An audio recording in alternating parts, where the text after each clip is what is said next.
नमस्कार मित्रांनो, स्वागत आहे तुमचं पुन्हा एका नवीन अशा रोमॅन्टिक प्रणयकथेमध्ये. तर मग चला सुरुवात करूयात आजच्या भागाला. प्रशस्त बंगल्याच्या आवारामध्ये कायरा बसली होती. तिनं सभोवताली नजर टाकली. बंगल्याच्या परिसरामध्ये कृत्रिम उद्यानासारखं वातावरण तयार केलं गेलं होतं. एका ठिकाणी काही दगड रचले होते आणि त्या दगडांमधून पाणी कोसळत होतं. आजचं हे वैभव तिला प्राप्त करताना अनेक आव्हानांमधनं बाहेर पडावं लागलं होतं. आज ती श्रीमंत आणि प्रस्थापित स्त्री होती. उच्चभ्रू समाजातील अनेकांचं तिच्याकडे येणं जाणं असायचं. मानवी मनाच्या अनेक गरजा असतात, यातील एक गरज म्हणजेच शारीरिक सुखाची. ही गरज ती पूर्ण करत होती. तिचं मोठं नेटवर्क होतं, पण तिचं हे काम अतिशय गुप्त पद्धतीनं चालायचं. वरून पाहणाऱ्याला तिचा व्यवसाय काय असावा हे कधीच लक्षात आलं नसतं. फक्त जे लोक तिला जाणतात त्यांनाच माहीत होतं. मागच्या आठवड्यामध्ये तिची प्रिय मैत्रीण अपर्णा तिला भेटायला आली होती.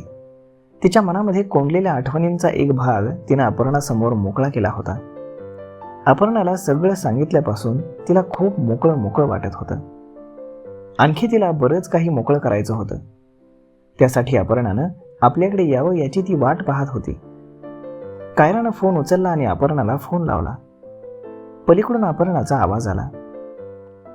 बोल कायरा, कशी आहेस? मी ठीक आहे. तुला काही माझी आठवण येत नाही. म्हटलं चला आपणच आठवण काढावी. तसं नाही ग, आठवण तर येते, पण मी खूप कामात असल्यामुळे तुला फोन नाही करू शकले. आज कुठे आहेस? तसं काही विशेष प्लॅन नाही. मग येतेस का भेटायला? कुठे? अगं कुठे काय, माझ्या घरी. आणि घरी सांगून ये की तू माझ्याकडे मुक्कामाला थांबणार आहेस ते.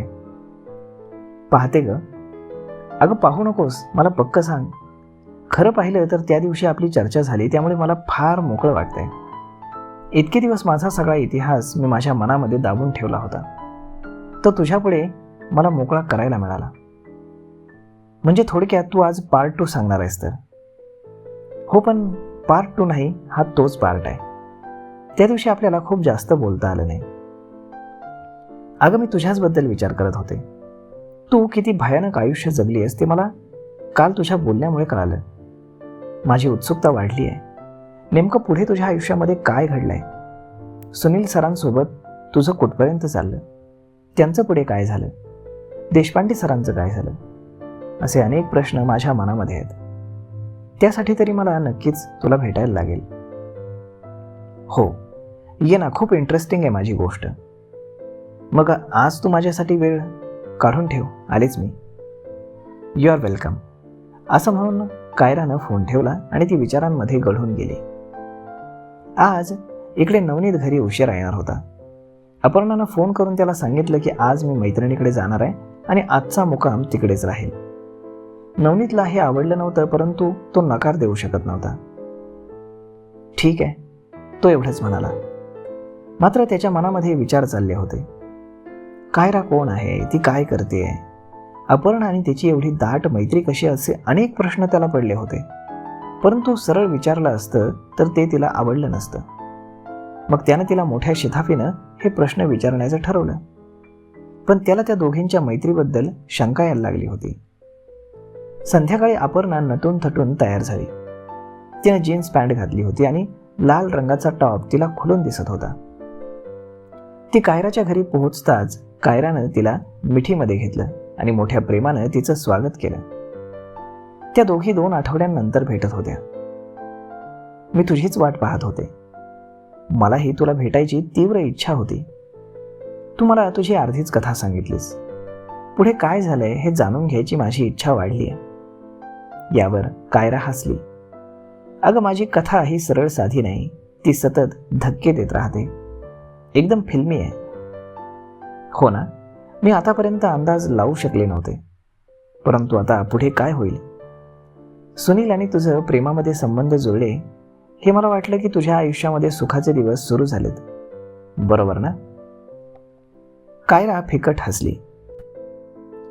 ते तसं झालं असतं तर खूप बरं झालं असतं, पण सगळ्याच गोष्टी सुंदर कथेसारख्या नसतात ना. म्हणजे तुला सुनीलनं धोका दिला असा अंदाज मी लावू शकते. त्यानं धोका दिला असता तरीही फार बरं झालं असतं. निदान मी माझ्या बाबतीत दोष त्याच्यावरती टाकून मोकळी तरी झाली असती. कायरा, तू काय म्हणतेस मला काहीच कळत नाही. माझ्या बोलण्यातून तुला काहीच निष्कर्ष काढता येणार नाही. त्यासाठी तुला माझी कथा आणि व्यथा समजून घ्यावी लागेल. तुला ती शांतपणे ऐकावी लागेल. I am ready. गुड. पण तू नवनीतला सांगितलंस ना की आज तू इकडेच थांबणार आहेस? होय. मग काय म्हणाला तू? काही नाही. ठीक आहे म्हटलं. बरं, आज आपण सॉफ्ट ड्रिंक करूयात, म्हणजे मग गप्पा मारायला आणखी मज्जा येईल. मॅडम, आता आम्ही तुमच्या ताब्यात आहोत. तुम्ही जसं म्हणाल तसं आम्ही फॉलो करू. यावर कायरा हसली. तिने कपाटात ठेवलेली जुनी दारूची बॉटल काढली आणि 2 ग्लास भरले. चिअर्स करून त्यांनी ते ओठाला पेले लावले. कायरा, कॉलेजमध्ये आपण फार चांगल्या मैत्रिणी होतो, परंतु तू तुझं दुःख मला कधीच सांगितलं नाहीस. कारण ते माझ्या स्वभावात नाही. मला कोणाचीही दया नको असते. आज मी तुला हे सांगते कारण माझ्या मनावरचं ओझं कमी होतंय. आता मला कोणाकडून काहीच नको आहे. आता फक्त मी जे जगले ते सांगावंसं वाटतंय. अर्थात तुझी ऐकण्याची तयारी असेल तर. अपर्णा तिच्या जवळ गेली आणि तिच्या पाठीवर प्रेमानं हात ठेवला. कायराला फार छान वाटलं. कायरा, तुझं आणि सुनीलचं प्रेमामध्ये सगळं रंगत आलं होतं. तुम्ही लग्न करणारच होतात, मग लग्न झालं का? पुढे काय झालं? कायरानं मद्याचा एक मोठा घोट घेतला आणि ती आपली कथा सांगायला लागली. ती भूतकाळामध्ये पुन्हा शिरली. अपर्णा शांतपणे ऐकत होती आणि मध्येच मद्याचा घोट रिचवत होती. त्या दिवशी सुनील सर खूपच आनंदामध्ये होते. ते ऑफिसमध्ये काहीशे उशिरा आले. आल्या आल्या त्यांनी कायराकडे एक कटाक्ष टाकला. ती त्यांच्याकडे आश्चर्यानं पाहू लागली.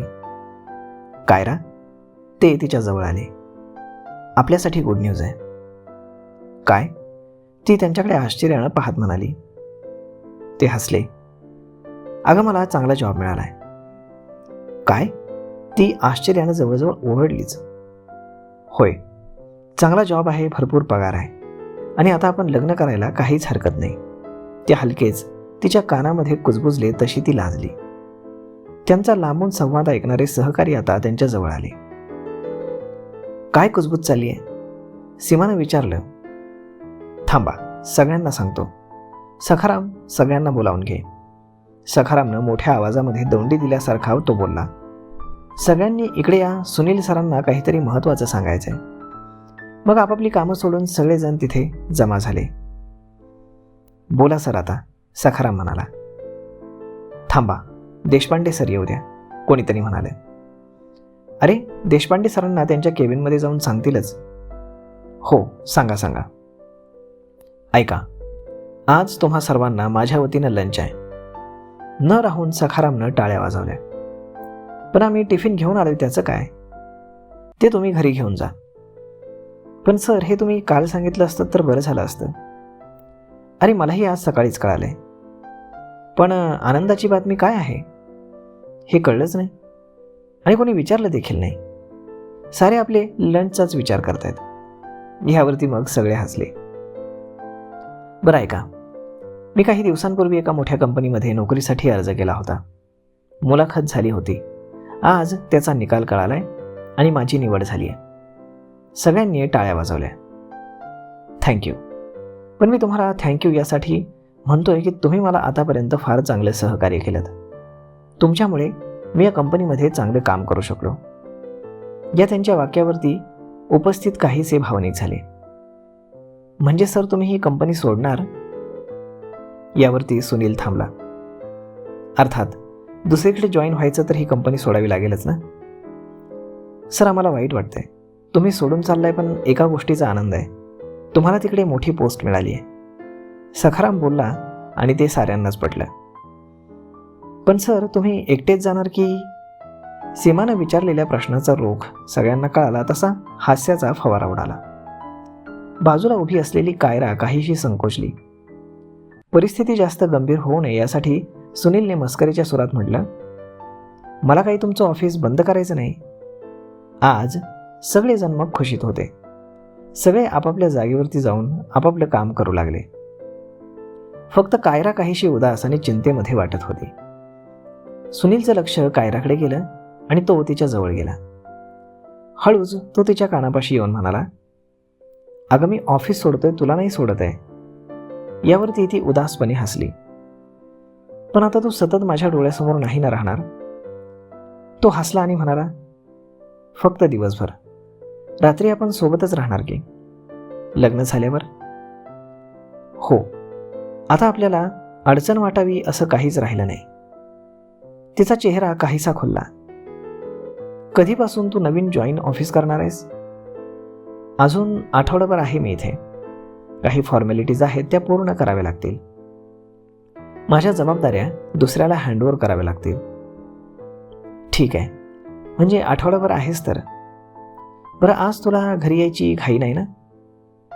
आता घरी जावं असं काही बाकीच नाही. ऑफिस सुटल्यावरती आपण कुठेतरी जाऊयात आणि मस्त पार्टी करू आणि पुढे काय कसं करायचं याचं प्लॅनिंग करू. हो, चालेल. मग चेहऱ्यावरती जरा हसू येऊ दे. तिनं हसण्याचा प्रयत्न केला. साधारण 11:30 वाजता देशपांडे सर ऑफिसमध्ये आले. ऑफिसमधलं वातावरण काहीसं आनंदलेलंच होतं. त्यांना ते जाणवलं. त्यांनी थांबून विचारलं, कायरा, आज काही विशेष आहे का? हो आहे ना. मग मला काही कळेल? हो नक्कीच, सुनील सर सांगतील तुम्हाला. अच्छा, म्हणजे सुनील सरांच्या बाबतीत काहीतरी गुड न्यूज आहे म्हणायचं. गुड. ते सुनीलकडे पाहून हसले. सुनीलनेही त्यांना हसून प्रतिसाद दिला. सर मी येतो केबिनमध्ये. Okay, you are welcome. Sunil sir कम्प्युटरवरती त्यांच्याकडे असलेलं काम पूर्ण करू लागले. त्यानंतर मग काही प्रिंट आणि कॉपीज हातामध्ये घेऊन ते देशपांडे सरांच्या केबिनमध्ये शिरले. या सुनील सर या. सुनीलने हातातील पेपर त्यांच्या समोर ठेवले. देशपांडे सरांनी चष्मा लावला. ते वाचायला लागले. वाचताना त्यांचं लक्ष सुनील सरांकडे गेलं. ते उभे होते. अरे तुम्ही असे उभे का? बसा ना. सुनील सर त्यांच्या समोर खुर्चीवर बसले आणि देशपांडे सरांचा चेहरा निहाळू लागले. पेपर वाचत असताना देशपांडे सरांच्या चेहऱ्यावरचे भाव बदलत गेले. ते काहीसे डिस्टर्ब झाले. ते सुनीलला जाणवलं. मग काय, ऑफिस सोडायचं तुम्ही निश्चित केलेलं दिसतंय. हो सर. बरं, सर्वप्रथम तुमचं अभिनंदन. तुम्हाला एका चांगल्या मोठ्या कंपनीमध्ये महत्त्वाच्या पदावर काम करण्याची संधी मिळते. विशेष म्हणजे आपल्या कंपनीसाठी तुम्ही फार कष्ट केलेत आणि या कंपनीच्या भरभराटीसाठी तुमचा सिंहाचा वाटा आहे, हे मला मान्य करावंच लागेल. Thank you sir. सर, आपल्या कंपनीमध्ये मला भरपूर प्रेम मिळालं. बरंच काही शिकायलाही मिळालं. खरं पाहिलं तर मी कंपनी सोडायची इच्छा नव्हती, परंतु माझा नाईलाज आहे. आयुष्यामध्ये काही गोष्टी करण्यासाठी काही गोष्टींचा त्याग करावा लागतो. हो, मी तुमची परिस्थिती समजू शकतो. मला माझं तरुणपण आठवलं. माझ्या तरुणपणी मी अनेक नोकऱ्या बदलल्या आणि शेवटी स्वतःची कंपनी सुरू करण्याचा निर्णय घेतला. तुमची वाटचाल मला याच पद्धतीने जाणार असं दिसतंय. तुम्ही दाखवलेला विश्वास याबद्दल खरंच धन्यवाद सर. बघू आता काय वाटायला येते ते. देशपांडे सर हसले. चहा घेणार की कॉफी? सर, आता चहा कॉफी नको. उलट मीच आपल्याला विनंती करायला आलोय की आज माझ्या वतीनं सर्व स्टाफसाठी लंचची पार्टी आहे. कृपया आपण या पार्टीमध्ये सहभागी व्हावं. हो नक्कीच आलो असतो सुनील, पण मला लगेच थोड्या वेळानं निघायचं आहे. एका महत्त्वाच्या मीटिंगसाठी जायचं आहे. सर, मी अजून आठवडाभर आहे. माझं उरलेलं काम आणि माझी जबाबदारी मी कोणाला तरी हँडओव्हर करून देण्यासाठी मी आठवडाभर मागून घेतलाय. Very good. मला थोडा वेळ द्या. तुमच्यानंतर आता हे काम कोण सांभाळेल यासाठी मी काही व्यक्तींची निवड करतो. त्यांना तुम्ही सर्व हँडओव्हर करा. चालेल सर. Thank you very much. येऊ मी? Yes, you are welcome. Sunil sir केबिनच्या बाहेर आले आणि आपल्या जागेवर जाऊन बसले. कायरा सुनीलकडे कौतुकानं पाहत होती. आज सुनीलबद्दलचं तिचं प्रेम जास्तच उफाळून येत होतं. कधी एकदा संध्याकाळ होते आणि आपण सुनीलसोबत बाहेर जातोय असं तिला झालं होतं. तिला सरळ सुनील सरांसोबत खूप काही बोलायचं होतं. शक्य झाल्यास रडायचं होतं. कायराला काही महिन्यामध्ये सुनीलची एवढी सवय झाली होती, त्यामुळे ती थोडीशी दुःखी झाली. तिच्या डोळ्यासमोर सुनील सरांसोबत व्यतीत केलेले क्षण येत होते. ती काहीशी अस्वस्थ झाली. तिला जे वाटत होतं तसंच सुनील सरांनाही वाटत होतं. पण सुनील सरांना आपला भविष्यकाळ दिसत होता. कायराशी त्यांना लग्न करायचं होतं आणि आपला सुंदर असा संसार उभा करायचा होता. तिला सोबत घेऊन त्यांना जगायचं होतं. त्यामुळे निर्माण झालेल्या कम्फर्ट झोनमधून बाहेर पडणार होते ते. दुपारचे 1 वाजता सगळा स्टाफ सुनील सरांभोवती जमा झाला. सर, सांगा कुठे जायचं? आपल्या नेहमीचंच हॉटेल द्वारकामध्ये जाऊयात. तिथे व्हेज आणि नॉनव्हेज फार चांगलं मिळतं. हो चालेल, असं सुनील म्हणताच सगळेजण ऑफिसच्या बाहेर पडले. मग ऑफिसमध्ये फक्त सुनील आणि कायरा दोघंच राहिले. ते दोघेही एकमेकांकडे वेड्यासारखे पाहत होते. सुनील उठला आणि म्हणाला, चल जाऊयात, ते आपली वाट पाहत असतील. तिनं त्याचा हात पकडला आणि ते दोघेही बाहेर पडले. दोघांच्याही मनामध्ये आता हुरहुर दाटली होती. तर मग मित्रांनो, तुम्हाला काय वाटतं? एवढ्या सहजासहजी कायरा आणि सुनीलचं लग्न होईल का? की अजून काही ट्विस्ट त्यांच्या आयुष्यामध्ये येईल? आणि देशपांडे काय करतील हे पाहणं जास्त औत्सुक्याचं आहे. तर मग मित्रांनो, या चॅनलवरती जर तुम्ही नवीन असाल तर चॅनलला सबस्क्राईब करायला विसरू नका, जेणेकरून आमच्या नवनवीन कथा तुमच्यासाठी सगळ्यात आधी तुमच्यापर्यंत पोहोचवल्या जातील. तर मग मित्रांनो, भेटूयात पुढच्या एका नवीन व्हिडिओमध्ये. तोपर्यंत तुम्हाला हा व्हिडिओ कसा वाटला हे तुम्ही आम्हाला कमेंट करून सांगायला विसरू नका. आणि जर आवडला असेल तर आपल्या जवळच्या मित्रमंडळींसोबत देखील हा व्हिडिओ तुम्ही शेअर करायला विसरू नका. धन्यवाद.